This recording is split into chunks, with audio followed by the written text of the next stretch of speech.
Alors nous sommes toujours dans la deuxième noble vérité jusqu'à la fin du trimestre, jusqu'à la fin juin. Et, et donc nous sommes dans l'explication, dans la cause. Et la cause, c'est la soif ou le désir. Alors le désir ordinaire est relativement facile à identifier. On désire un objet, une situation, une reconnaissance ou un plaisir. Mais il y a des désirs qui sont beaucoup plus discrets, beaucoup plus subtils à déloger en quelque sorte. Le désir spirituel est plus discret. Il a trouvé en fait une excellente cachette. Et sa cachette, c'est de se dissimuler sous une sorte de ce qu'on pourrait appeler de voile sacré. Comme par exemple dans la spiritualité. Il devient alors difficile de le débusquer ou de le remettre en question.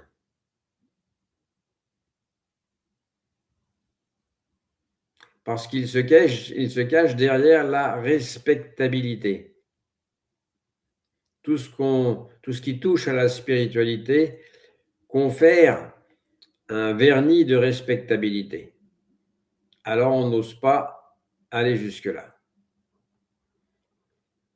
Et pourtant, le zen ne s'intéresse guère à ce genre de convention, précisément. La respectabilité est une convention. Mais dans le zen, ce genre de convention n'a pas beaucoup d'effet.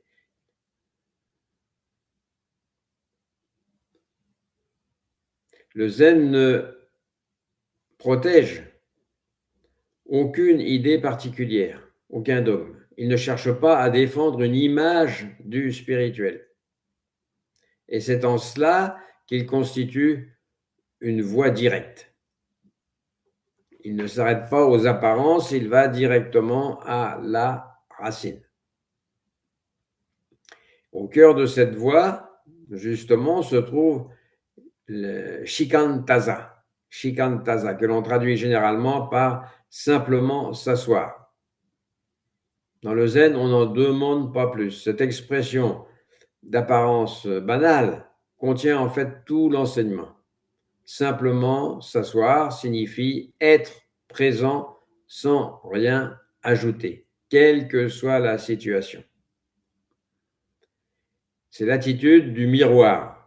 Le miroir reflète tout sans jamais prendre parti. Le miroir n'a pas de préférence. Il ne préfère pas un reflet à un autre reflet. Il ne cherche pas à conserver une image agréable, ni à éliminer une image qui serait jugée désagréable.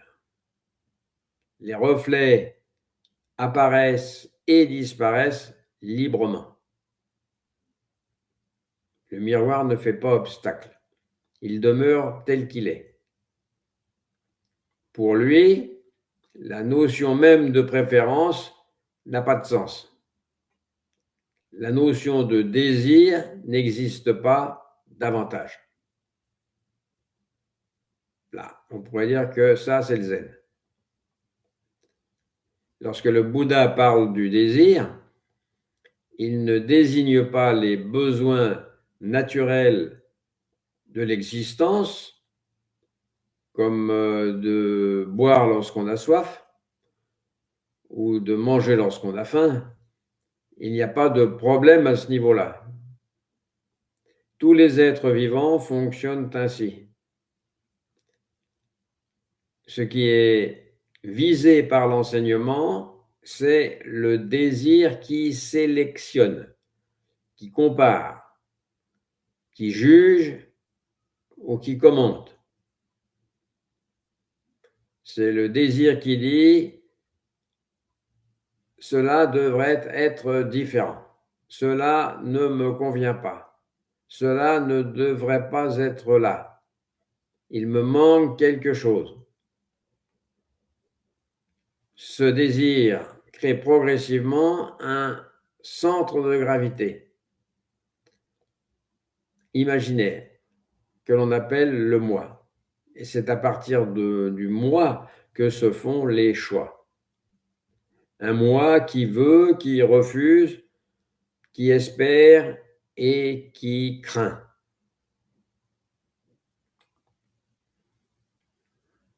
Et face à tout cela, Shikantaza est précisément une posture de non-saisie. Cela ne signifie pas devenir insensible ou incapable de ressentir.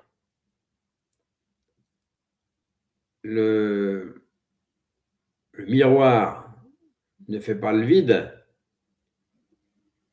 il reflète. Il n'est pas vide, il reflète. Et de la même manière, la pratique ne consiste pas à supprimer les pensées, les émotions ou les sensations, elle consiste à ne pas s'en emparer. Elle consiste à demeurer comme le miroir. On voit une pensée apparaître, mais on n'en fait pas une propriété personnelle. On ressent une émotion sans construire une identité autour d'elle.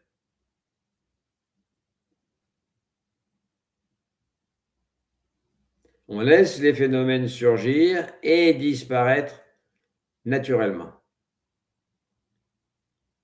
C'est-à-dire qu'on voit, mais sans s'approprier. C'est ça la clé. C'est ça le miroir. On reflète, mais sans s'approprier. Voir sans rien vouloir en plus ni en moins.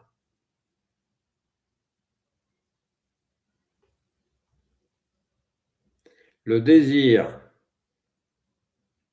ce qu'on appelle le désir, c'est exactement l'inverse. On veut toujours modifier l'expérience. On veut que quelque chose apparaisse ou disparaisse.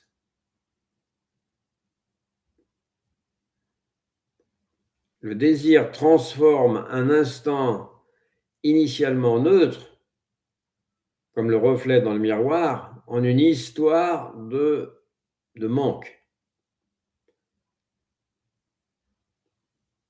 Soudain apparaît la pensée, je n'ai pas ce que je voudrais avoir, ou j'ai ce que je ne voudrais pas avoir. Et alors l'instant est alourdi par un commentaire mental, et en fait pas nécessaire. Ce commentaire crée une distance entre la réalité telle qu'elle est et l'image mentale de ce qu'elle devrait être dans notre imaginaire. Et c'est de cette distance que naît la souffrance. Même dans le zen, personne n'est à l'abri de ce mécanisme. Et c'est là où on voulait en venir. Même dans le zen, personne n'est à l'abri de ce mécanisme. Le désir se glisse sous le koromo noir du moine. Il peut prendre l'apparence d'une aspiration noble. On voudrait une méditation plus profonde. On voudrait davantage de silence. On préférerait que le maître parle moins de ceci ou davantage de cela. Ou alors on souhaiterait plus de cérémonies ou au contraire leur disparition complète. Certains défendent ardemment les traditions, d'autres souhaitent les abandonner. Et alors chacun croit défendre l'essence du zen, mais bien souvent, il s'agit encore d'un attachement à une forme, à une préférence ou à une idée. Le désir a simplement changé de costume. Et parce qu'il a changé de costume, il est plus difficile à détecter. En général, on ne va pas s'attaquer à des moines ou à des ecclésiastiques parce qu'ils sont protégés par justement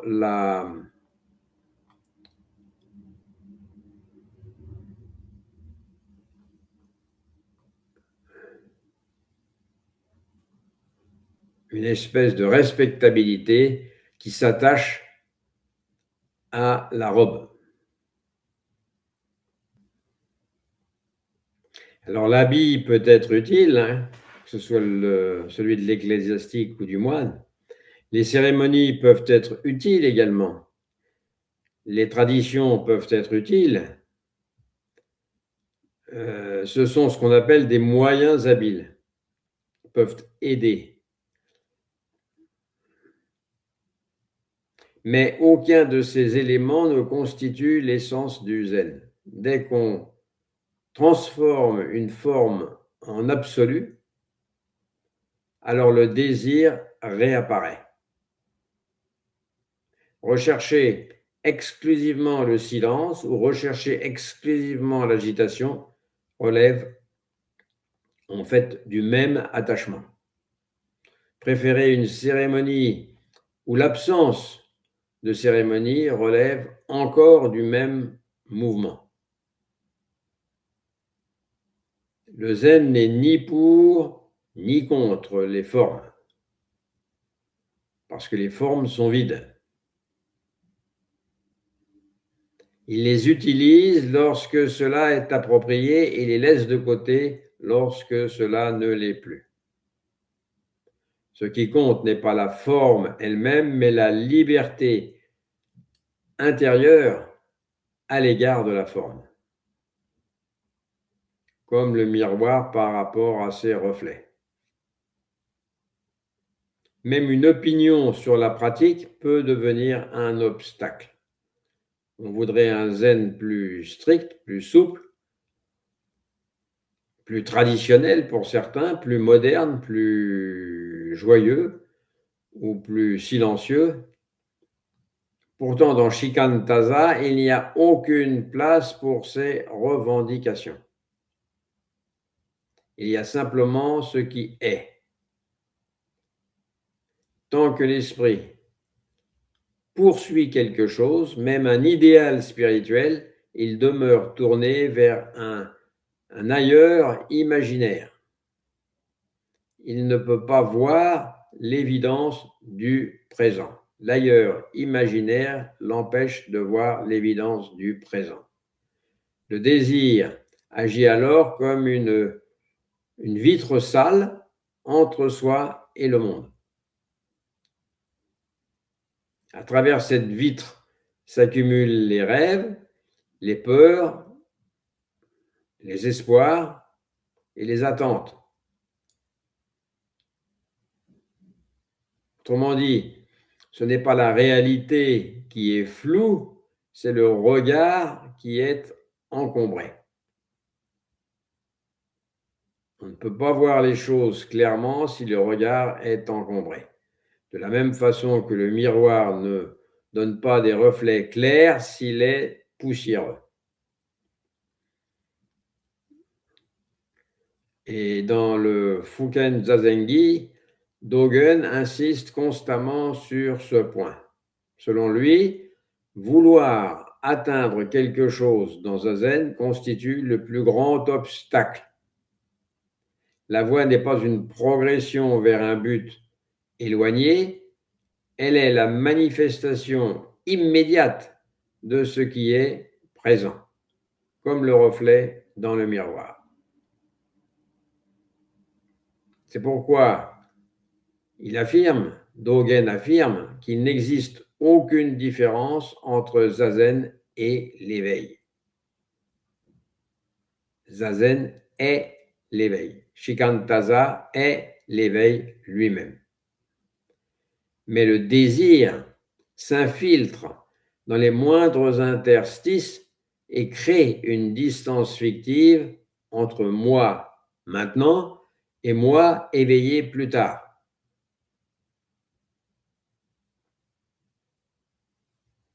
Cette distance engendre ce qu'on peut appeler le temps psychologique. Et c'est elle qui crée le manque. Parce qu'il y a une distance, il y a un manque. Elle crée également l'ego. L'ego et le temps se nourrissent mutuellement comme deux reflets dans un miroir. Un moine demanda à son maître: que dois-je faire pour atteindre l'éveil? Le maître répondit: rien, mais cesse de faire tout ce que tu fais pour ne pas le voir. Cette réponse est profonde. L'éveil n'est pas caché, il est disponible pour tout le monde. Ce qui le masque, c'est l'agitation du mental. Le désir est l'un des principaux instruments utilisés pour éviter de voir. L'ego craint la vision claire parce qu'elle marque la fin de son importance imaginaire. La vision claire, c'est la mort de l'ego. Alors il agite, ou il fait en sorte d'agiter sans cesse le bocal d'eau boueuse afin que l'eau demeure trouble. Pourtant, lorsque l'agitation cesse, le fond apparaît naturellement. Et ce fond est paisible. Il n'a besoin ni d'ego, ni de commentaires. Alors pendant Zazen, les pensées continuent d'apparaître, mais ce n'est pas un problème. Le problème commence lorsqu'elles deviennent des commentaires chargés de désir ou de rejet. Alors elles tissent un filet, une sorte de filet qui capture l'instant présent et le déforme par les commentaires. Et à l'inverse, Shikantaza consiste à voir ce filet sans s'y laisser prendre. On laisse les choses passer sans y ajouter sa propre patte mentale. C'est comme le miroir, on reflète simplement. Si une cérémonie a lieu, elle a lieu. Si elle n'a pas lieu, eh bien elle n'a pas lieu. Si le maître parle, il parle. S'il se tait, eh bien il se tait. Shikantaza ne dépend d'aucune condition extérieure. C'est un oui total à la réalité telle qu'elle se présente.